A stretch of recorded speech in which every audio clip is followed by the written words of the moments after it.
So are we good to go, Scott? Yes. Okay, thank you. So good afternoon, everyone, or good morning, depending where you are.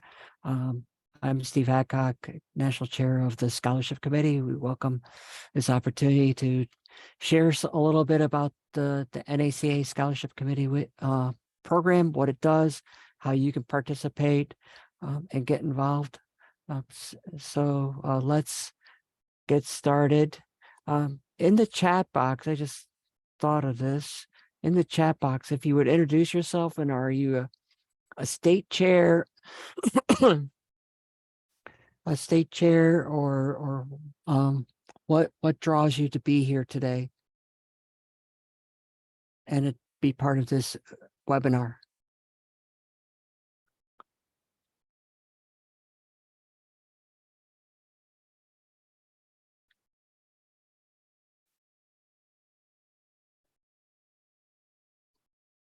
I think maybe the chat might have been turned off. I know when I tried to chat before, I was brought in as a webinar participant that was not available. Okay. Oh, or Q&A will work. Q&A. Go ahead and type it in Q&A.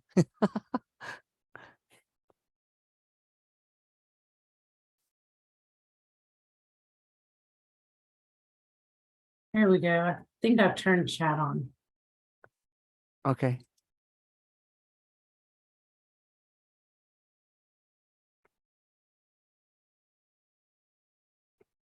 Well, while you're doing that, I might as well get respectful of your time, so that we'll continue to go here. So we want to introduce the rest of the scholarship committee. Jennifer Lutz is here today with me. Jennifer is the North Central Region Vice Chair and is from Missouri. We have for the Western Region, we have Tom Dominguez, who's with New Mexico Extension. For the Northeast region, we have Bill Sharapa with Rutgers Cooperative Extension. And then Carol Knight is with the University of Georgia Cooperative Extension, the Southern Vice Chair. So I'll stop sharing, and Jennifer, turn it over to you. Oh, I cover that one too.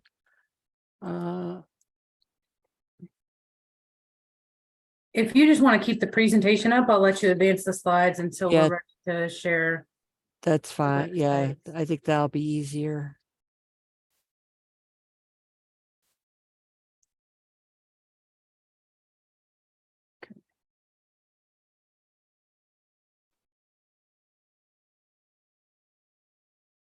Okay. So just a little bit about there's a little bit of a distinct distinction between how the scholarship funded program works, or how it's funded and so on. Years and years ago, Scott may know exactly when, but the NACAA, our entity is our professional development organization, chose to form a 501c3, which is known as the NACA Education Foundation. Why did they do that? Well, donations made to it are tax deductible. So in hopes that that might motivate some people. And it's as I said, it's wholly and distinct from the National Association of County Agricultural Agents. The board of NACA board acknowledges that the Educational Foundation Board of Trustees is solely responsible for the management of the foundation funds. And the foundation board is composed of past NACA national officers, primarily past national officers. So what is that? How does the NACA scholarship program play into this? Well, it's getting the wheels on the ground, I guess. Is that the NACA Foundation Education Foundation holds on to the money, but it's the job of the scholarship program or the scholarship chairs from state level all the way up to the national level to help make sure that our membership know about the opportunities for the scholarship program and to raise funds. And so we try to do that the best way possible to promote and advertise that these opportunities to the membership, but then also to provide some clear guidance as to how do you go about applying for a scholarship? How can I donate? And that's some of the things that we're going to be covering in the rest of this webinar today. And so the criteria, kind of the process of applying and receiving the a scholarship and the administration of a scholarship falls solely under the purview of the NACAA, and is overseen by the scholarship committee, and we seek advice and corrections and updates as needed from the national board.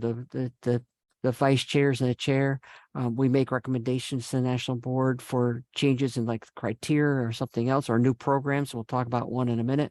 And then it's the NACA national board that will just say yay or nay or come up with a slightly different way of doing that. So Jennifer, I think we're over to you. All right, appreciate that. So some of the examples of what you can spend the scholarship money on. I'm going to start off with what you can't spend it on. You can't spend it to go to the NACAA conference, the annual conference. However, with that in mind, there's a whole host of other things that you can spend the money on. You can attend other conferences, other professional developments within your state or outside of your state. There are other tours that you can do. I want to say a lot of our SARA groups offer different tours throughout our states and other countries.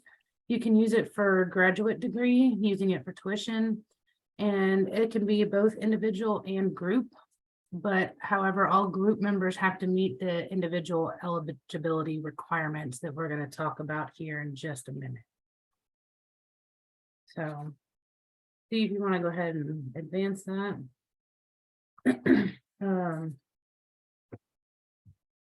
So really our eligibility requirements are, one, they're based on the awards that the committee is able to dole out, and that's based on the foundation trustees. They will let Steve know or a national chair know how much money is available for scholarships each year. And then beyond that, we do have a lifetime scholarship award of $3,000. And in order to get those awards, you can get those in any increment up to $1,500 per year. And then in order to get those, you do have to have a donation to the foundation.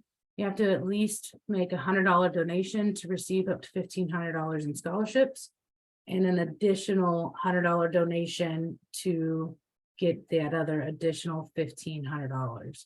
I believe Steve will talk about in a minute when that donation is due by. But I think he has some exciting news for you here on the next slide. Yes, indeed. So up until this year, there was only one time that you could apply for a scholarship, and the deadline for applying submitting a scholarship application was June 1st of the year, June 1st every year. Now that the national board has approved that, now we have a second opportunity within a calendar year. It might be a little bit confusing. We'll explain it, but on December 1st, by December 1st, the NACA members can apply for a scholarship by then, and the application process is going to be the same for both. The same applications are going to be used. You can see that the details are a little bit more of the details are there at that link. We can put that in the chat box so you can take a look at it. But by June 1st, you get it submitted, your application. Then the state chair will look it over, make any corrections or suggestions if necessary. then the regional vice chairs, Jennifer, Carol, Tom, and Bill will take a look at it, make sure everything is in order. And then if they're comfortable with it, they send it along to me and then I approve it.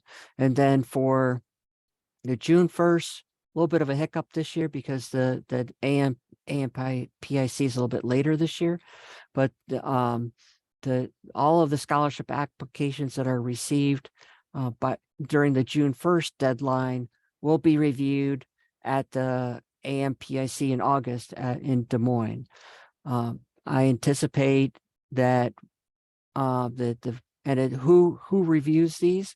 It's the chair and the vice chairs are the ones that will review each application and will determine if the scholarship will, what, if any scholarship will be awarded and how much will be awarded. For the December 1st deadline, I suspect that depending on how ambitious we are, we might get them done in December, but I'm thinking it's going to be early January that the committee will be meeting to review what applications we have for the December submission period and making our decisions then, and would be letting individuals know after that who has received a scholarship. So a little bit about, so Jennifer mentioned what are the vestment levels for them. And so to be eligible, if you can go to the NACA website and you can check to see if you're not sure, you can check to see how much you have donated to the scholarship by searching your name, and we can afterwards might be able, if we have time, could even go and show you that. But so it's a little bit confusing this year, or starting to be able to be qualified or eligible for a scholarship for the June 1st date. You have had to have made your donation to one of the vestment levels by the end of the meeting in Florida last year, by the July 22nd, to be eligible for to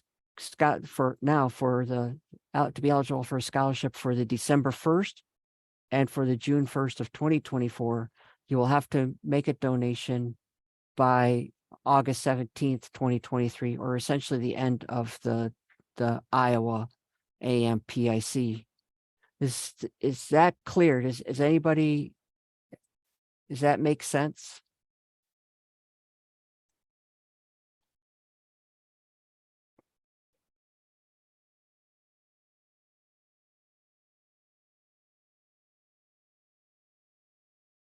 I think it makes sense, Steve. Okay.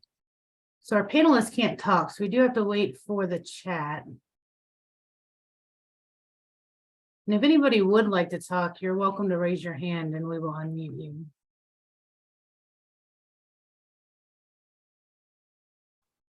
So just quickly again, once again, this is that in order to be eligible for a scholarship for this June, you would have had to reach one of the magic thresholds or by the end of the AMPIC last year.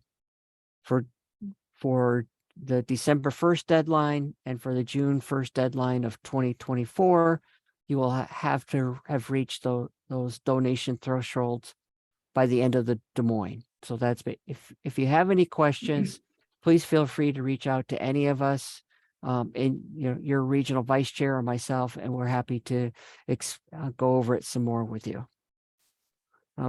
So how can they apply, Jennifer?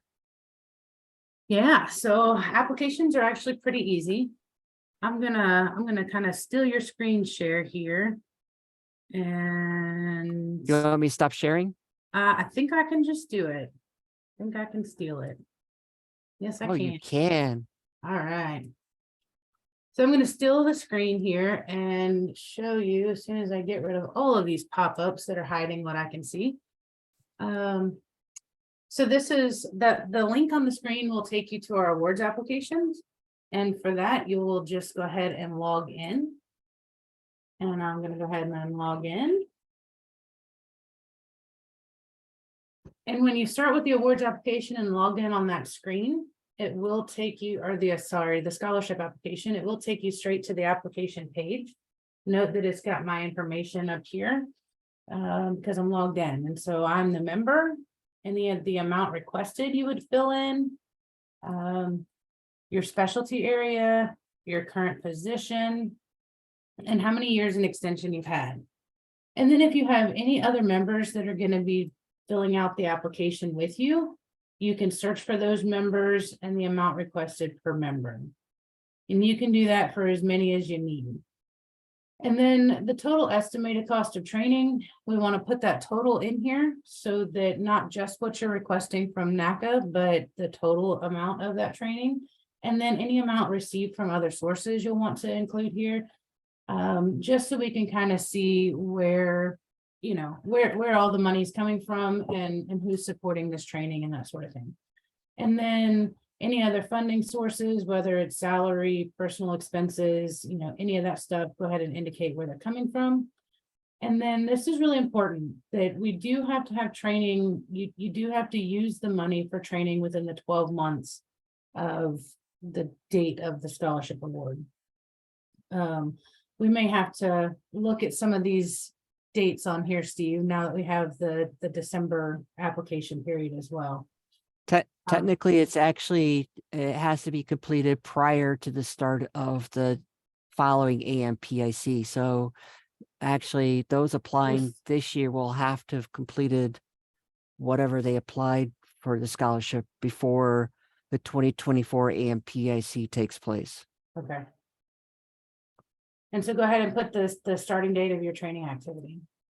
And then in the description, you know, we'd really like to know kind of what training you're planning on taking and who's sponsoring that, the location, the course dates and tour itinerary. All of the details of the training or activity need to be put in here. And if you're like me, I prefer reading bullets to paragraphs, but you know, however you do it, just make sure we have all the details in here.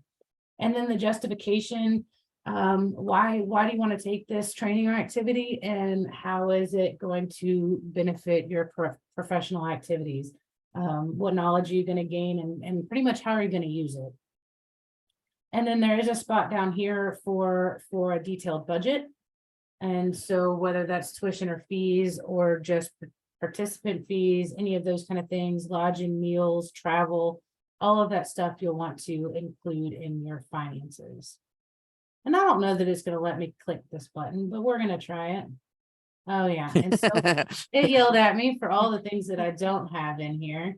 So it's not going to let me finish that out, and I've never actually applied for one of these. Steve, do you know what happens after you click the save and continue button? It's gonna, then the state chair should be notified that there is an application from their state, and then they will review it and approve it. And then the vice chair should either the vice chairs will either routinely check to see if there's any application or may receive notification.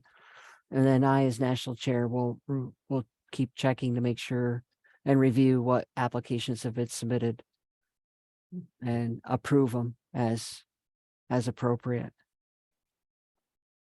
And Steve, I think you get to take it back and talk about how to donate. Okay.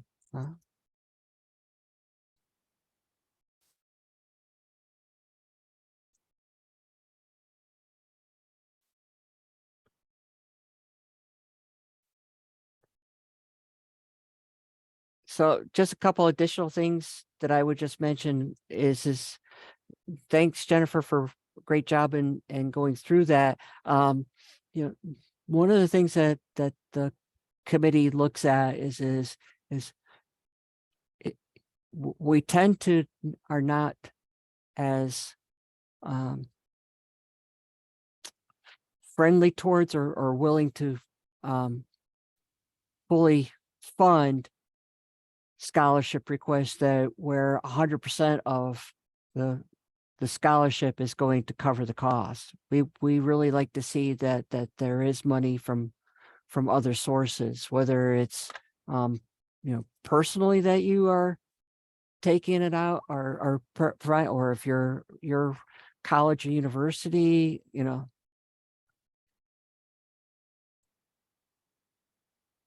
Okay, all right. So Sandy says no, it's generated.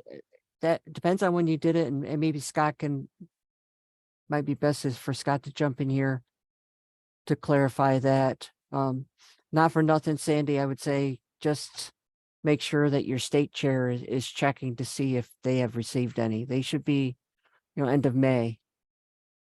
And early June, they should be checking. And that's a reminder that we as the national committee can send out to state chairs is to remind their member to go in and check to see if they have any scholarship applications from their state. Whoops. So, yeah. Moving along.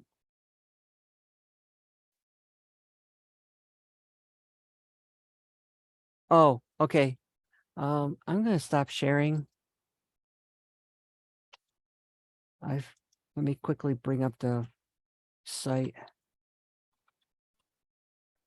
Steve, I can't answer Sandy's question. Last year, you're correct. The email notification to state chairs was not working, but it's my understanding based on all the other award applications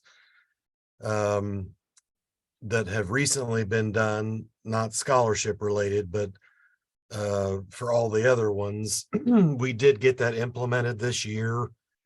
Just within the last month or so, got that to where email notifications should go out when an application is submitted. So, but do take Steve's advice on if you are a state chair, just going into the dashboard and viewing to see if you have any applications. But I know at the regional and national level, we'll be monitoring it as well. So if we see one sitting there that has not been approved by a state chair, someone will reach out to you saying, hey, you do have one in the portal. We need you to go in and approve it. So I just thought I'd throw that in. Thank you, Scott. That's helpful. So, of course, you're going to see more than what you might because I'm the national chair, but so here we are at the essentially we're at the dashboard. If you scroll down, you'll see you should have a button. If you're state chair, you should have this button here would be view scholarship applications. Okay. So so for example, Jennifer should be able to see Patrick Byers. I do not actually have that button on mine. Okay. I don't have the view scholarship applications on one. Okay. You should. I should probably know K-State might be different. I will fix that. Okay. Thanks, Scott. And then, so who's your state chair in Missouri? I don't know. Okay, well, that person should be I will getting, find out. it should, as Scott said, should be notified, but they too should, in theory, when they go in and look and check to see if there are any scholarship applications from Missouri, they should see Patrick's. Same with Josh Campbell. The Oklahoma scholarship chair should be able to even now see Josh's scholarship application and along with Jennifer, since these are both, no, excuse me. So Carol would see Josh's scholarship application because that's from the Southern region. Okay, Sandy, great.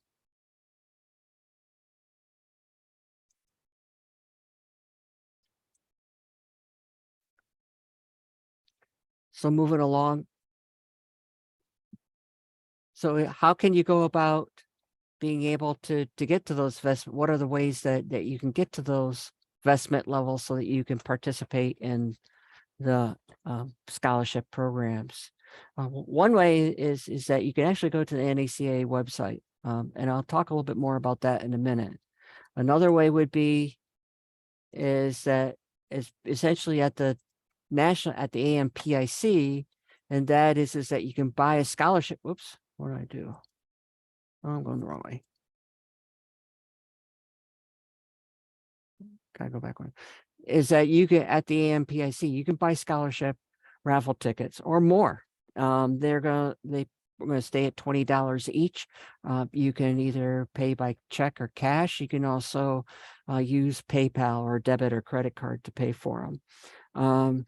Whether or not you're attending the national meeting or not, you could donate an auction item, and so whatever that auction item that you donated brings at the auction, we ask for any donated items. We ask for what the suggested price or value of it is, but ultimately what you get credited for is what was paid for. Or so you may say that the suggested value of something might be $30. If it sold at the auction for $50, you would be credited through the scholarship through the Scholarship Foundation for $50. And there may be some state scholarship activities as well, either as a state scholarship chair or as a member with the states, something to talk about with your colleagues in your state. All of us have state meetings and may have a silent auction or maybe even a live auction and be able to raise funds. If the state if the state is doing some type of a scholarship fundraiser, make sure that you really take time, either you and or the treasurer really take time to account for who should be getting the credited for that donation or for that donation amount and the amount itself. It just saves some confusion on our part for both Scott and I. Yeah. So, as I mentioned, there is on this NACA website, there is a place where you can donate. If you click on the donate now, it will basically take you to the education PayPal for the Educational Foundation. So you could make a one-time donation, but one thing I would offer and suggest is that think about doing a monthly donation. You can always stop it, but $5 a month, $10 a month, hopefully, $5 to $10 may not necessarily miss on a monthly basis.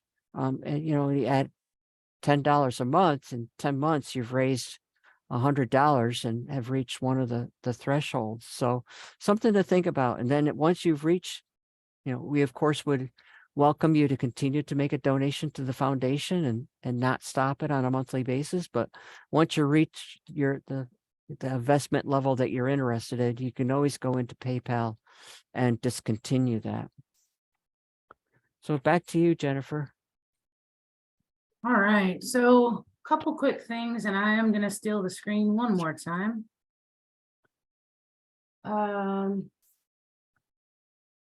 Couple quick things I wanted to show people. We're on our dashboard. I'm not quite sharing yet. There we go. On our dashboard. So I'm logged in and I've just clicked the dashboard. One of the other nice things is you can go in and view my contributions to see where your contributions are.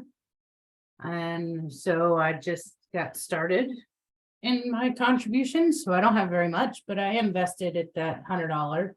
And then the other thing is we've started something a little different this year and making an auction donation. And I wanted to show that there is a Qualtrics survey now, and we'll put the link in the chat, but there's a Qualtrics survey that allows you to go in and fill out your information for your donation to the silent or live auction. And this will help us during that silent and live auction, have things hopefully ahead of time in a nice neat spreadsheet to make things run a little smoother during the auction. And so you can also upload a picture of your donated item. So I think this will help in getting information ahead of time so that it's not such a rush. And I believe the auction is the first day of the AMPIC this year. Is that right, Steve? It's the Monday, so technically the second day. Second day, okay. But it's gonna be a lot earlier in the year because Iowa wanted to make sure we had time to go to the state fair. So we've changed the silent auction, live auction night. And so this will help us get those things in order. And remember that anything that's donated to the auction, what it sells for, goes towards your contribution, towards your investment, your donation. Anything else we needed to say there, Steve? Nope, that's All right. fine. And I think that last page, and I guess I can just do that. I'll have it up here. And then our last page is just kind of our state chair listings. So you saw earlier where your vice chairs and your national chair, who we are, I guess that's better to say, but here's kind of our contact information. And you can also get this contact information from the NACAA website under the membership search. So if you need to find somebody, that's pretty helpful. And I know I plan to send at least the state chairs in my region, kind of a little notification, making sure that they can get to these things and where we can do some advanced, making sure everything works before it's time for the deadline. So. Does anybody have any questions? And we'll be happy to unmute you if you want to raise your hand and not use the chat box. There's only a few of us here, so.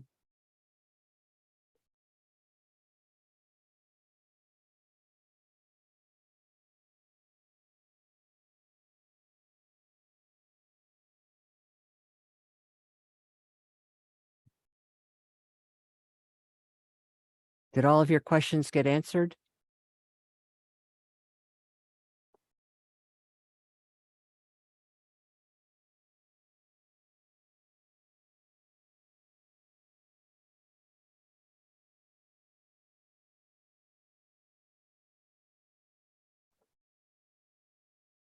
Think we might have, Steve. I don't I know. think so, yeah. So thank you all for joining today.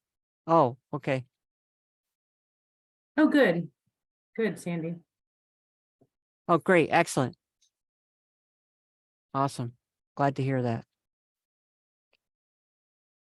All right. Well, thank you, everyone.